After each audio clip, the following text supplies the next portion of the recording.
ఈ వైన్ షాపులను కూడా రావడం జరిగింది. ఇప్పుడు తెలుసు నాకు, ఎందుకంటే నా పక్కన కూర్చొని నా ఇంట్లో వీడియో తీశారు కాబట్టి.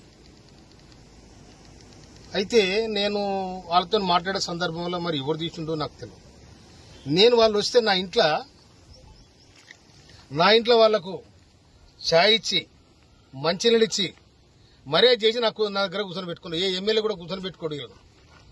నా దగ్గర కూర్చొని పెట్టుకుంటే నేను ఛాయ్ ఇస్తే నా ఛాయల్ని ఇసం పోసిరు, వాళ్ళని ఛాయ్ ఆగిపోయారు.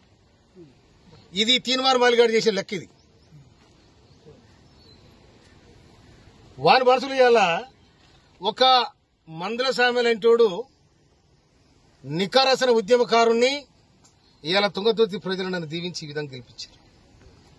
నన్ను డ్యామేజ్ చేయడానికి, నా మీద బ్లాక్ మెయిల్ చేసి నాతో డబ్బు తీసుకోవడానికి టీఆర్ఎస్ తో కుమ్మక్కై నేను లిక్కర్ దందా చేసినా, లేకపోతే మూల దందా చేసినా, ఏం దందా చేస్తా? నేను నా దందంతా ప్రజలతోనే, నా జీవితం ప్రజలతోనే బతికినాను నేను. అందుకోసమని నాతో డబ్బులు లేని నాడు జనము మొన్న ఎన్నికల్లో నాకు సందాలు ఇచ్చి గెలిపించుకున్న ప్రజలు. అటువంటి చిల్లర దందాలు నేను చేయను. కానీ చిల్లరేషాలు వేసి ఇవాళ ఎవడైతే నా మీద వీడియో తీసుండో వాడు పోయి ఇవాళ తీర్మానం మల్లయ్య స్టూడియోలో కూర్చున్నాడు. మరి అతను చేపించినాడు అనుకోవాలా, ఎవరు చేపించాడు అనుకోవాలా? నేను అందుకోసం దీన్ని చట్టపరంగా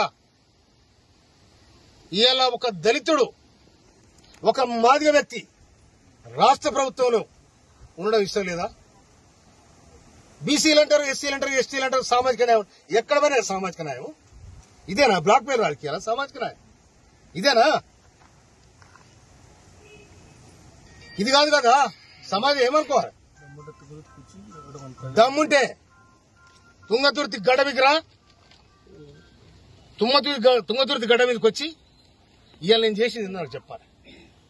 లేకపోతే దీని చట్టపరంగా నేను తప్పకుండా చర్య తీసుకోవడానికి ప్రభుత్వాన్ని విజ్ఞప్తి చేస్తాను. నా ఇంట్లో తిని నా ఇంట్లో ఇష్టం కలిగిపోతే ఇంతకంటే ద్రోహం ఏముంటది? వాటిని నాకు ఫోన్ చేసి ఇంకా నీ వీడియోలు ఉన్నాయంటే, వీడియోలు అన్ని మంచి నూక్కోరా నువ్వు, అన్ని మంచి నూక్కో, ఏడు నూక్కూడా నూక్కో కొడక. మళ్ళా కనుక ఇది వస్తే తొక్కి నేను కథరే తొక్కబో చూసుకో. నేను మందుల సామరెడ్డి ఏమనుకున్నారు మీరు? నేను మా కార్యకర్త దాచుకుంటే న్యాయం కోసం తుంగతుర్తి పోరుగడ్డ కొట్టని గడ్డ. కానీ మమ్మల్ని బ్లాక్ మెయిల్ చేసి, మమ్మల్ని చీటింగ్ చేసి, నా ఇంటికి వచ్చి నా దగ్గర తిని నాకు వీడియో తీపిస్తారా మీరు? నేను ఇవాళ సమాజంలో ఒక మార్పు రావాలి, గుర్తింపు రావాలి, ఒక సమాజం ఈ విధంగా ఉండాలని ఇవాళ కాంగ్రెస్ ప్రభుత్వం, ఇవాళ రేవంత్ రెడ్డి ప్రభుత్వం మేము విజ్ఞప్తి చేస్తే మాకు ఏబిసిడి వర్గీకరణ చేసింది. మాదిగ మంత్రి కావాలని కొట్లాడినా మేము. కొట్లాడి అధిష్టానం పోయి ఇవాళ మాదిగ మంత్రిని తీసుకొచ్చిన వాళ్ళ ప్రధాన పాత్ర వహించిన నేను. నా తమ్ముడు ఎమ్మెల్యేలు అందరూ అక్కడ చిన్నోళ్ళు, నేను చెప్తే వినరు వాళ్ళు. అరే తమ్ముడు, మనము చెదిరిపోతే ఆగమైతే వద్దురా, రాష్ట్ర ప్రభుత్వానికి మనం విజ్ఞప్తి చేస్తే మనకు మంత్రి పదవి వస్తుంది, సామాజికంగా మాదిగలకు కూడా అవకాశం ఉంటుందని చెప్పి నా ప్రయత్నం చేసిన. ఈ ప్రయత్నం కూడా మీరు ఓర్వలేకపోతారు. మీరు ఓర్వలేకపోయినా ఓర్చున్నారు, అది నీ కర్మ. కానీ సమాజంలో చెప్పే మాటలు ఒకటి, చేసేది ఒకటి, చీటింగ్ దందాలు, మాఫియా గ్యాంగులు ఏమంటారంటారు, నా దగ్గర చూపెడతారా? అందుకోసమనే ఇయ్యాలి నేను నా మీదనైతే ఎవరైతే అకారణంగా నా ఇంటికి వచ్చి నా ఇంట్లో అన్నం తిని నా ఇంట్లో నా అన్నంలో ఇష్టం కలిపోయిన ఎవడెత్తుడో మన మీద తప్పకుండా చర్య తీసుకోమని రాష్ట్ర ప్రభుత్వానికి, పోలీసు యంత్రాంగాన్ని కూడా చెప్తున్నా నేను. నిజంగానే నాకు ఎవరు డబ్బులు ఇచ్చే చెప్పాను,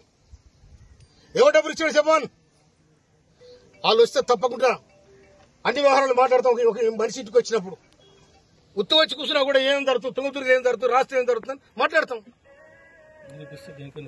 సార్ అంటే ఆ వీడియో వ్యవహారం అంటే ఉద్దేశపూర్వకంగానే జరిగిందంటారా లేదంటే